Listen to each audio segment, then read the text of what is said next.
BJP हमलावर होती चली जा रही है। इसी माहौल में एक बड़ा फैसला सुप्रीम कोर्ट से आया। ईवीएम पर सवाल उठाने वालों को सुप्रीम कोर्ट ने आज चुप करा दिया।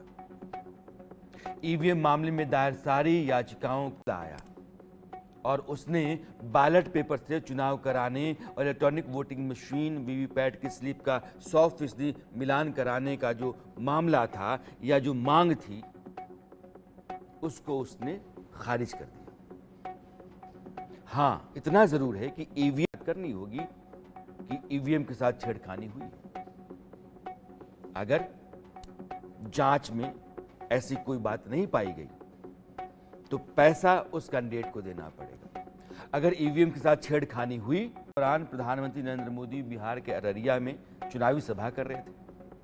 उसी दौरान उनको जानकारी दी गई कि सुप्रीम कोर्ट ने ईवीएम पर किसी भी तरह का संदेह करने से मना किया है। पर जब प्रधानमंत्री के पास पहुंची तो उन्होंने तुरंत सुप्रीम कोर्ट के फैसले को लेकर विपक्ष के ऊपर हमला बोल दिया। तो ये जो चुनाव के दिन लूट चलाते थे, वोट हड़प करने के खेल खेलते थे, और इसलिए उनका दिन रात यही काम रहता है, कैसे भी करके ईवीएम हटना चाहिए, ये बटन दबाने वाला खेल बंद होना चाहिए, लेकर जनता के मन में संदेह पैदा करने का पाप किया है। लेकिन आज देश के लोग, सुप्रीम कोर्ट ने मतपेटियों को लूटने का इरादा, उनके सारे सपने चूर चूर हो गए। एक मुश्त जवाब है जो ईवीएम को लेकर के बार बार उठाए जाते रहे और चुनाव नतीजों को लेकर के एडीआर इस मामले में जो याचिका करता या शिकायत करता है वो एसोसिएशन फॉर डेमोक्रेटिक रिफॉर्म्स, जिसको हम एक और मेहमान हमारे साथ थोड़ी देर में जोड़ेंगे। जसकीरत साहब, बहुत खून पसीना बहाया, बहुत सवाल उठा। नहीं, मैं तो ये कहूँगा कि देखिए, इस बात पे एक गहराई से डिस्कशन और इसकी टेस्टिंग होना तो बनता ही था। ये सुप्रीम कोर्ट ने कुछ सवालों पे आई है जो कि बहुत अच्छी बात है, जैसे कि चिप के बारे में पता चला है कि कैसे उसका डेटा बर्न किया जाता है। तो ये जो सवाल है ना, ये बहुत सारे जो शक के दायरे में, क्योंकि डेमोक्रेसी बहुत बड़ी चीज़ है, इस पर शक नहीं होना चाहिए कभी भी। तो सुप्रीम कोर्ट ने जो ये शक दूर करने का कुछ काम किया है, वो अच्छी बात है। तो जाता हूं, बाकी मैं जोड़ता हूं। आप जब वोट देने के लिए जाते हैं तो ईवीएम जो मशीन होती है, आप दबाते हैं, एक छोटा सा डब्बा होता है, शीशे के उस पार पर्ची जो गिरती है वो दिखती है। लोग वोट दे रहे हैं, उन सब लोगों का जो ने वोट दिया और पर्ची गिरी उसका मिलान कराया जाए। अभी क्या होता है, एक लोकसभा सीट है तो उस लोकसभा सीट में जितनी विधानसभा सीटें हैं, उन विधानसभा सीटों में तो यह जो सबका मिलान कराया जाए, 140 करोड़ लोग वोट देंगे, 100 करोड़ लोग वोट देंगे ना, ये विश्वसनीय रास्ता है। इसमें कहीं कोई दिक्कत मुझे दिख नहीं रही है। अश्विनी दुबे, वही सही है। आखिर सुप्रीम कोर्ट ने फैसला देने से पहले ऐसा क्या आजमाया और जाना कि उसको लगा कि नहीं, यह बहुत ही दुरुस्त रास्ता है और लोकतंत्र को मजबूत रखने का आदमी। सुप्रीम कोर्ट में ईवीएम को लेकर जितनी पिटीशंस फाइल, उन सब पिटीशंस में सुप्रीम कोर्ट ने पाया, चाहे टेक्निकल एस्पेक्ट हो, चाहे उसका लीगल एस्पेक्ट हो, दिया उसको रखने का। और पैसे वाली बात जो आपने कहा कि अगर कोई उस पर संदेह करता है। दूसरा, इस बात पर आएंगे, कस्टोडियन ऑफ कॉन्स्टिट्यूशन होने के नाते 5 में उन्होंने कहा, अब बड़ा इंपॉर्टेंट है क्योंकि ये आपका अर्ध सत्य है और अर्ध सत्य के माध्यम से मैं समझता हूं सत्य भारत के लोगों के पास पहुंचना चाहिए। क्या कहा सुप्रीम कोर्ट? क्या कहा कि अभी कुछ समय से एक ट्रेंड आया है कि सर्टेन वेस्टेड इंटरेस्ट ग्रुप्स के लोग जो भारत का अचीव, दूसरा यहां पर एक कंसर्न्ड एफर्ट डिस्क्रेडिट करने का, डिमिनिश करने का और वीकेंड करने का जो एक ग्रेट नेशन का एक कॉन्सेप्ट है, उसको हर तरह का, खास सुप्रीम कोर्ट इस तरह के अटेम्प्ट को अलाउ नहीं करेगी। फिर ऑनरेबल सुप्रीम कोर्ट ने यह भी कहा, मेरे को सीरियस डाउट है जो बोना फाइड है, जो पिटीशन फाइल कर रहे हैं उनके जो है इंटेंशन को लेकर के आप क्या समझते हैं? क्या ये ऑब्जर्वेशन बिना किसी सबूत के, बिना किसी बेसिस के उठ रही हैं वेस्टेड इंटरेस्ट के लोग? आप एक वोट देने का सिस्टम है, सवाल खड़ा करते हैं, बार बार लोकतांत्रिक प्रक्रिया पर संदेह खड़ा करते हैं, देश में एक ऐसा माहौल बनाते हैं कि जो कुछ भी हो रहा है उनको समझा रहा है कि सुधर जाइए। देखिए, ये जो आप कोर्ट का बहाना लगा के ये बात कह रहे हैं ना, ये बात सही नहीं। एल.के. आडवाणी जी ने इस पे किताब लिखी थी। अब ये बात अगर वो पार्टियां जो आगे कैसे कैसे आडवाणी जी के बयान को, आडवाणी का बयान आपके लिए बुनियाद है या सुप्रीम कोर्ट जिस तरीके से आज कह रहा है? अदालत के कहने बहुत इंपॉर्टेंट है। जो बहुत इंपॉर्टेंट चीजें हैं उनको डिस्कस ही नहीं किया जाएगा, उन पे बात ही नहीं की जाएगी, ये तो नहीं हो सकता ना। जो सबसे इंपॉर्टेंट चीज है, अगर हम कहते हैं कि बैलेट पेपर गलत है, तो बैलेट पेपर भी तो 45 साल चला ना इस देश में, तो क्या उस टाइम की सारी सरकारें गलत बनी थी? तो ये कहना कि वो सिस्टम, मतलब सुप्रीम कोर्ट भी कहता है कि अगर कानून कोई काम करता है तो उसको सही दिखना भी चाहिए, सही होने के साथ साथ। ये सुप्रीम कोर्ट ही कहता है। आपकी बात मैंने मान ली, आप बिल्कुल सही कह रहे हैं।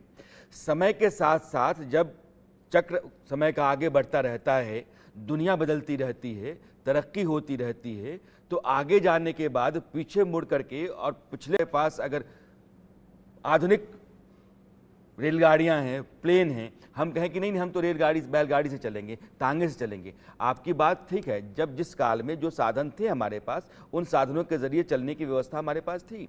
आज जो उससे कहीं दुरुस्त है, हमारे लिए ज़्यादा फायदेमंद है, उसको नहीं अख्तियार करके बैलेट पर जाने की जो मानसिकता है, इसको हम कहते हैं। रिफ्लेक्ट होना चाहिए कि कौन सरकार लोग चाहते हैं वो बननी चाहिए। हम क्या माध्यम अपनाते हैं वो इतना इंपॉर्टेंट नहीं है, उसका फूल प्रूफ होना बहुत इंपॉर्टेंट है। तो क्योंकि उस पर बहुत सारे डाउट, बहुत सारे क्रिएट किए गए, बहुत सारे डाउट्स जो थे वो, और मैंने तो आपको, सुप्रीम कोर्ट देश की सबसे बड़ी अदालत है, उसका फैसला है। जिस पार्टी ने वहां अर्जी डाली थी उनका अपना एक बयान है, वो भी कहते हैं कि एक फुल प्रूफ सिस्टम होना चाहिए था। ठीक है, कोर्ट ने रख लिया है। एक ऐसी संस्था है जो भारत जैसे बड़े देश में चुनाव कराने का जिम्मा लेकर के चलती है। मैं जानता हूं कि इलेक्शन कमीशन को कितनी रियायत और राहत दे गया है।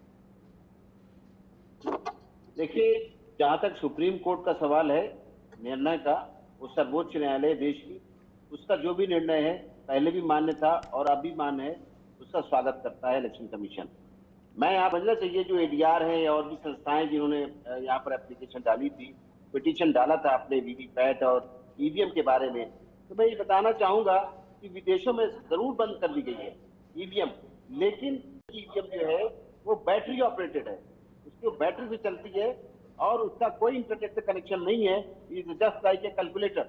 मैंने हर चैनल पे ये बात को बताया है, जो लोगों को ज्यादातर पता नहीं है। नंबर 1।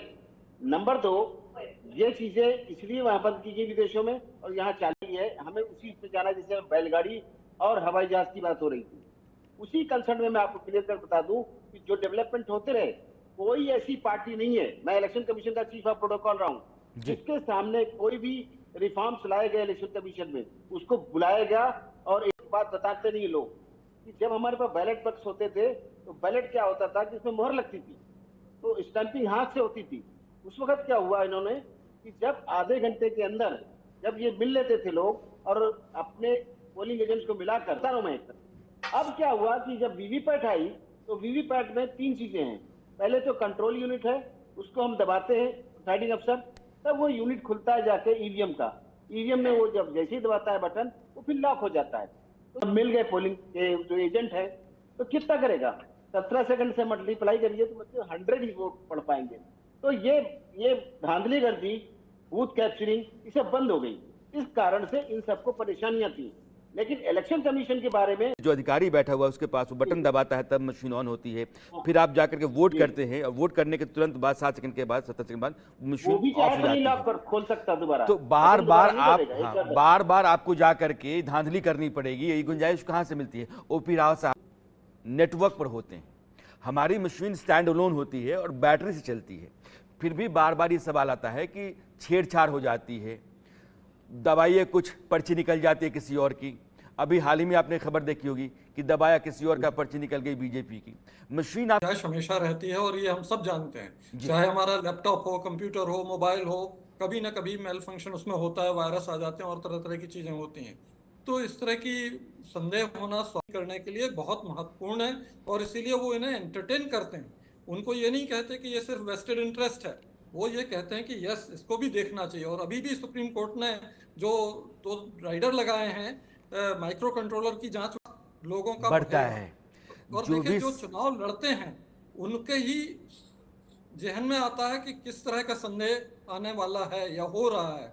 जो बाहर हैं उस अरीना से, उन्हें ये हक नहीं मिलता कि वो उनके संदेह करने की कह रहे हैं आप। मुझे लगता है कि जितने भी लोग हैं और सुप्रीम कोर्ट का फैसला है, अभी तक जो कुछ आपने सुना है, जो कुछ भी सवाल रहे हैं, तकनीक जानते हैं आप, ये मशीन जिस तरीके से काम करती है मैं जानता हूं जो हिंदुस्तान में इस्तेमाल सर होती है। देखिए, मैं और आपको बताता हूँ कि हिंदुस्तान के हैकिंग का अंदर जो बार बार EVM सवाल उठता है वो इसमें हो सकता है या नहीं? टाइम्स और हम इसमें कहते हैं इसमें हैकिंग और ये वगैरह, तो हैकिंग वगैरह की इसमें संभावना बिल्कुल नगण्य है, शून्य है। उसका रीजन ये है क्योंकि इसके अंदर किसी भी तरह का कोई भी अदर आउटसाइड की कोई डिवाइसेस वगैरह इसमें नहीं लगती। वोट डालते हुए खुद ही वेरीफाई कर लेता है कि मैंने जो बटन दबाया मेरे पास में वही चीज आई या नहीं आई। पोलिंग एजेंट जो है जो 17 सेकंड में मैनेज कर रहा है, वो सबसे बड़ी चीज है कि उसके अंदर भी वोट को मैनेज करता है।